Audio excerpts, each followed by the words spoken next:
1 Crônicas, capítulo 18. Algum tempo depois, Davi atacou de novo os filisteus e os derrotou. Tomou deles a cidade de Gate e os povoados que ficavam ao seu redor.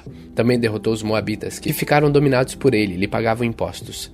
Depois Davi atacou Hadadezer, que era o rei de Zoba, da Síria, perto da região de Ramate. Isso aconteceu quando Hadadezer estava tentando conquistar a região que ficava ao longo do rio Eufrates. Davi tomou de Hadadezer 1000 carros de guerra e prendeu 7.000 cavaleiros e 20.000 soldados de infantaria. Ele também ficou com cavalos suficientes para puxarem 100 carros de guerra e aleijou os outros.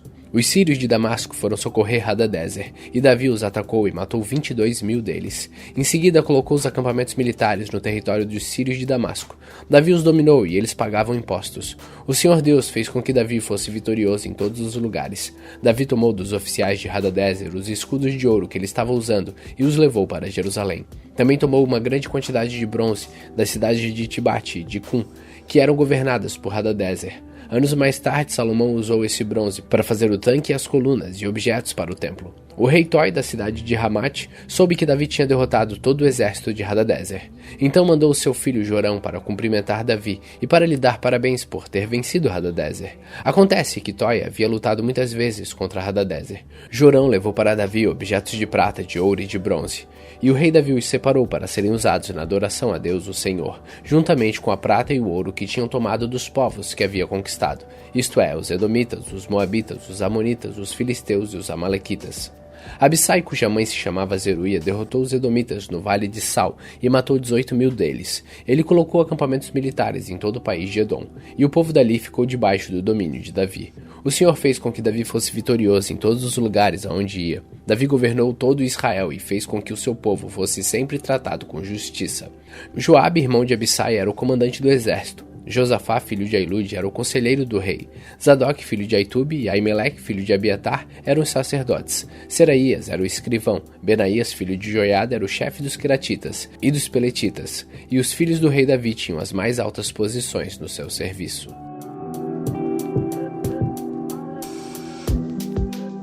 1 Crônicas, capítulo 19. Algum tempo depois morreu o rei Naás, do país de Amon, e o seu filho Hanum se tornou rei. Davi disse: Eu serei bondoso com Hanum, assim como Naás, o seu pai, foi bondoso comigo. Então enviou mensageiros a Hanum para mostrar a sua amizade. Quando os mensageiros chegaram lá e visitaram o rei Hanum, os líderes amonitas disseram a ele: O senhor pensa que é em honra do seu pai e para mostrar amizade ao Senhor que Davi enviou estes homens? É claro que não. Ele os mandou aqui como espiões, a fim de ficarem conhecendo a nossa terra para poderem conquistá-la. Então Hanum pegou os mensageiros de Davi, raspou a barba deles, cortou as suas roupas até a altura das nádegas e os mandou embora. Eles ficaram tão envergonhados que não tinham coragem de voltar para casa. Quando Davi soube disso, mandou-lhe dizer que ficassem na cidade de Jericó e que só voltasse quando as suas barbas tivessem crescido de novo. O rei Hanum e os amonitas compreenderam que tinham feito de Davi um inimigo. Por isso contrataram na Mesopotâmia, em Macá e Zoba, na Síria, carros de guerra e soldados de cavalaria. Pagaram para isso mais de 34.000 quilos de prata. Os 32.000 carros de guerra que eles haviam contratado e o exército do rei de Macá foram e acamparam na cidade de Medepa. Os amonitas também saíram de todas as suas cidades e se aprontaram para a guerra. Quando Davi soube disso, enviou contra ele Joabe e todo o exército israelita. Os amonitas saíram e tomaram posição na entrada de Rabá, a sua capital. E os reis que haviam ido ajudá-los tomaram posição em campo aberto. Joabe viu que as tropas inimigas atacariam pela frente e por trás. Então escolheu os melhores soldados de Israel e os colocou de frente para os sírios. Deixou o resto das suas tropas debaixo do comando do seu irmão Abissai, que os colocou de frente para os amonitas. E Joabe disse a Abissai: Se você perceber que os sírios estão me vencendo, venha me ajudar, e se os amonitas estiverem vencendo você, eu irei ajudá-lo. Seja corajoso, vamos lutar com firmeza pelo nosso povo e pelas cidades do nosso Deus, e que seja feita a vontade de Deus, o Senhor. Então Joabe e seus soldados avançaram para atacar, e os sírios fugiram. Os amonitas viram os sírios fugindo, e aí eles também fugiram de Abissai e voltaram para dentro da cidade. Então Joabe voltou para Jerusalém. Quando os sírios viram que tinham sido vencidos pelos israelitas, mandaram buscar tropas que estavam no lado leste do rio Eufrates. Essas tropas foram dirigidas por Zobaque, o comandante do exército do rei Hadadezer de Zoba. Quando Davi soube disso, reuniu o exército israelita, atravessou o rio Jordão e colocou as tropas de frente para os sírios. A luta começou e os israelitas fizeram os sírios fugir. Davi e o seu exército mataram 7.000 soldados sírios que guiavam carros de guerra e 40.000 soldados de infantaria. também mataram Sobaque, o comandante sírio. Quando os reis que eram chefiados por Hadadezer viram que tinham sido vencidos pelos israelitas, fizeram paz com Davi, ficando debaixo do seu poder. E os sírios nunca mais quiseram ajudar os amonitas.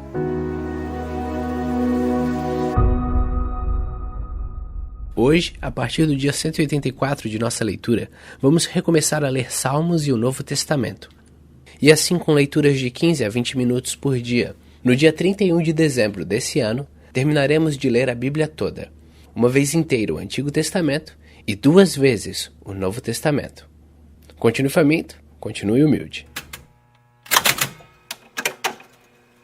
Salmos 1. Bem-aventurado o homem que não anda no conselho dos ímpios, e não se detém no caminho dos pecadores, nem se assenta na roda dos escarnecedores. Antes o seu prazer está na lei do Senhor, e na sua lei medita de dia e de noite. Ele é como a árvore plantada junto a correntes de águas, que no devido tempo dá o seu fruto, e cuja folhagem não murcha, e tudo quanto ele faz será bem-sucedido. Os ímpios não são assim, são porém como palha que o vento dispersa. Por isso os perversos não prevalecerão no juízo, nem os pecadores na congregação dos justos. Pois o Senhor conhece o caminho dos justos, mas o caminho dos ímpios perecerá.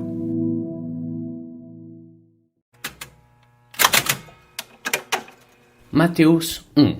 Esta é a lista dos antepassados de Jesus Cristo, descendente de Davi, que era descendente de Abraão. Abraão foi pai de Isaque, Isaque foi pai de Jacó, e Jacó foi pai de Judá e dos seus irmãos. Judá foi pai de Pérez e de Zera, e a mãe deles foi Tamar. Pérez foi para Esrom, que foi pai de Arão.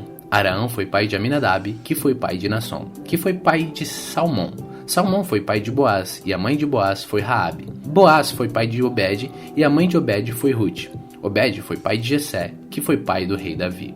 Davi e a mulher que tinha sido esposa de Urias foram os pais de Salomão. Salomão foi pai de Roboão, que foi pai de Abiás, que foi pai de Asa. Asa foi pai de Josafá, que foi pai de Jorão, que foi pai de Uzias. Uzias foi pai de Jotão, que foi pai de Acás, que foi pai de Ezequias. Ezequias foi pai de Manassés, que foi pai de Amon, que foi pai de Josias. Josias foi pai de Jeconias e dos seus irmãos, no tempo em que os israelitas foram levados como prisioneiros para a Babilônia.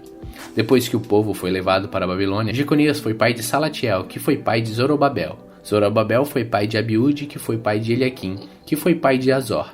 Azor foi pai de Zadok, que foi pai de Equim, que foi pai de Eliúde. Eliúde foi pai de Eleazar, que foi pai de Matã, que foi pai de Jacó. Jacó foi pai de José, marido de Maria, e ela foi mãe de Jesus, chamado Messias. Assim houve 14 gerações desde Abraão até Davi, e 14 desde que Davi até os israelitas foram levados para a Babilônia. Daí até o nascimento do Messias também houve 14 gerações. O nascimento de Jesus Cristo foi assim.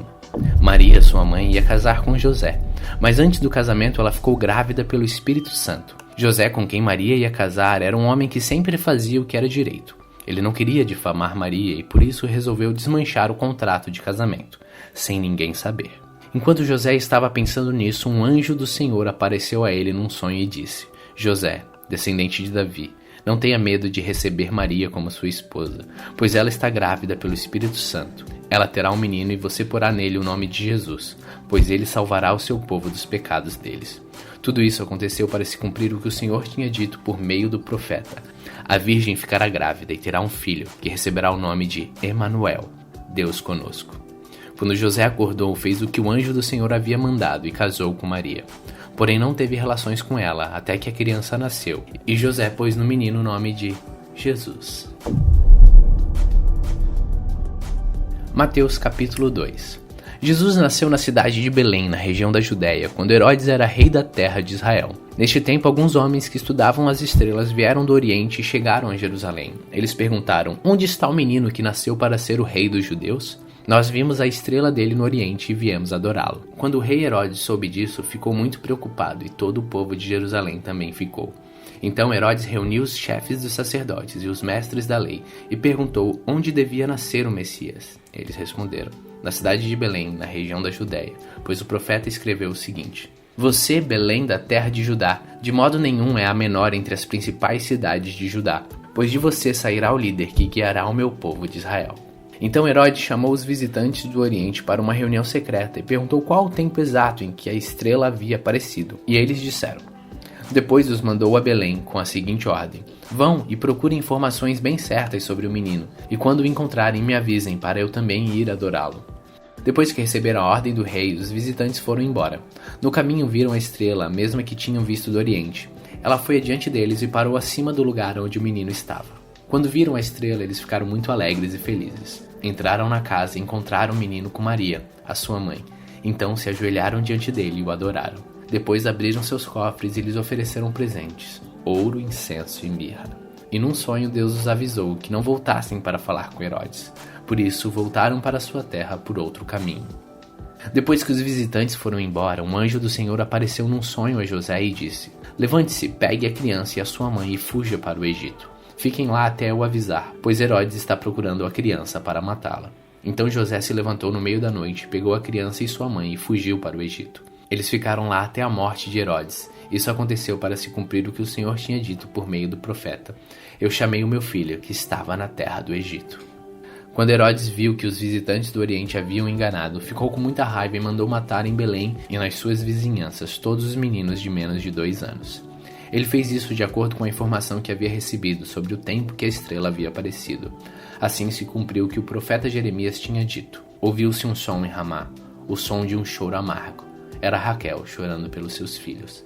Ela não quis ser consolada, pois estavam mortos. Depois que Herodes morreu, um anjo do Senhor apareceu num sonho a José no Egito e disse: levante-se, pegue a criança e a sua mãe e volte para a terra de Israel, pois as pessoas que queriam matar o menino já morreram. Então José se levantou, pegou a criança e a sua mãe e voltou para a terra de Israel. Mas quando ficou sabendo que Arquelau, filho do rei Herodes, estava governando a Judéia no lugar de seu pai, teve medo de ir morar lá. Depois de receber num sonho mais instruções, José foi para a região da Galileia e ficou morando numa cidade chamada Nazaré. Isso aconteceu para se cumprir o que os profetas tinham dito: o Messias será chamado de Nazareno.